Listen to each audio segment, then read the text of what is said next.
सर्वप्रथम कोपरखैरणे पोलीस स्टेशनचे सिनियर पी.आय.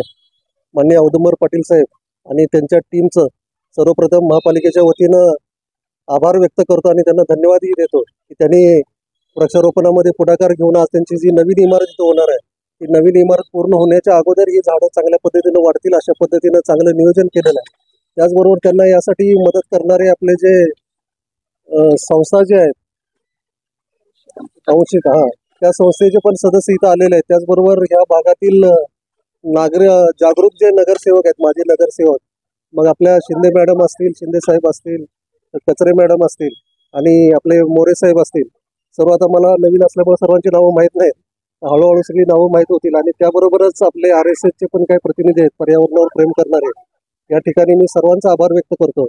आणि फक्त मला एकच सांगायचं आहे की आपलं नवी मुंबई शहर हे संपूर्ण देशामध्ये प्रसिद्ध आलं. आपण स्वच्छ सर्वेक्षणमुळे एक नियोजित शहर म्हणून आपण गणलं जातोय. आणि या स्वच्छ सर्वेक्षणमध्ये मी आल्यापासून पाहतोय की 2015-16 पासून हे स्वच्छ सर्वेक्षण सुरू झालं.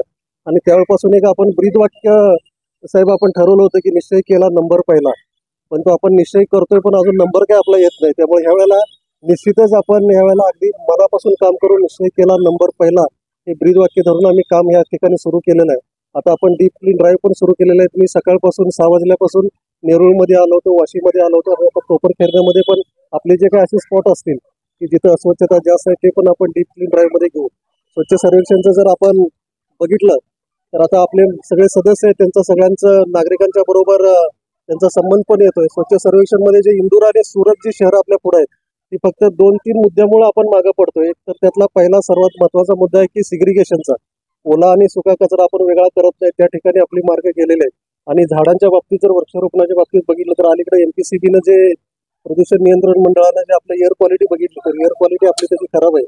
त्यामुळे आपण प्लांटेशनचा पण प्रोग्राम आता हाती घेतलेला आहे. आणि जे काय आपले पॉल्युशनची एअर पोल्युशन जे खराब आहे त्याला कारण आपले जे डेव्हलपमेंटची जी कामं आहेत त्या ठिकाणी पण आपण उपाययोजना सुरू केलेल्या आहेत. तर मागच्या वेळेला आपण ट्री सेन्सस केले. आपल्या माहितीसाठी सांगतो की आपल्या नवी मुंबई शहरामध्ये जवळपास 15,78,000 वृक्ष आपल्याकडे आहेत. आणि पर्यावरण आणि पक्षी म्हणजे सर्व प्रकारचं मनुष्य, पक्षी, जनावर यांच्यासाठी जर आपण पर्यावरण योग्य संवर्धन करायचं म्हटलं तर आपण जे झाडं लावत होतो की ऑर्नामेंटल झाडं असतील, पामची झाडं असतील किंवा इतर, तर त्यापेक्षा देशी झाडं जे आपले आहेत, आंब्याची आणि फळांची झाडं, ते झाडं लावण्याकडे आपण प्रयत्न केलेला आहे. मी पाटील साहेबांचं पण कौतुक करतो की त्यांनी या ठिकाणी जी झाडं लावलेली आहेत ती सगळी देशी झाडं आहेत, आंब्याचे आहेत, लिंबाचे आहेत, आवळेचे आहेत. तर अशा पद्धतीनं प्रत्येकानं जर झाडं लावली, महापालिका यामध्ये सर्व प्रकारची मदत करायला तयार आहे. आमच्या नर्सरी पण आहेत. मगाशी आता बोलताना सांगितलं आपण की महापालिकेचे आमच्या प्रकाशगिरी आमचे नेरकर साहेब आहेत BMC, त्याचे सर्व झाडं आपण लावणार आहे. आणि ह्यावेळेला आपण जवळपास 2 लाख ह्या माणसामध्ये झाडं लावायचं उद्दिष्ट ठेवलेलं आहे. मध्येच काल एक शासनाचा निर्णय आला की झाडं लावताना पण त्यांनी सांगितलेलं आहे की बांबूची लागवड करायची आपल्याला, आणि शेवग्याची झाडं आणि खस गवत झाडं आणि बाकीची देशी झाडं तर आपण लावणार आहे. माझी वसुंधरा अभियान आणि स्वच्छ सर्वेक्षण यामध्ये पण आपण राज्यात आणि याच्या आघाडीवर आहोत. त्या पद्धतीने मी सर्वांचं खरंच आभार व्यक्त करतो की ही चळवळ अशीच गेली पाहिजे. फक्त काही ठराविक NGO, ठराविक अधिकारी यांच्यामध्ये न राहता संपूर्ण जनमानसात ही चळवळ रुजावी यासाठी आपण सर्वांनी प्रयत्न गरजेचा आहे.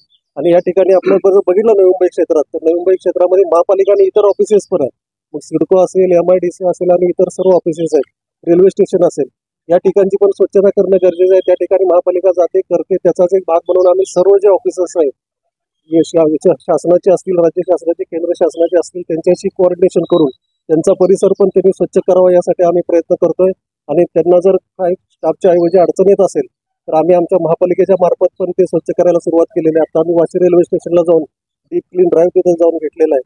थोडीशी आपण रेल्वे स्टेशन मधले जे टॉयलेटची पण मार्क आपली मागच्या वेळेला गेली होती, तर कुठं कुठं मार्क जात आहेत आपले हे सगळं आम्ही बघितलेलं आहे. त्या दृष्टीनं आता पावलं उचललेली आहेत. आणि निश्चितच यावर्षी आपण देशामध्ये पहिला नंबर येईल याचा आम्ही खरोखरच निश्चय करून हा पहिला नंबर प्राप्त करून घेण्यासाठी प्रयत्न करतो. यासाठी फक्त आपल्या सर्वांची साथ आम्हाला पाहिजे एवढीच मी अपेक्षा व्यक्त करतो. आणि परत एकदा मी औदुंबर पाटील साहेबांचा आभार व्यक्त करतो आणि थांबतो. जय हिंद, जय महाराष्ट्र.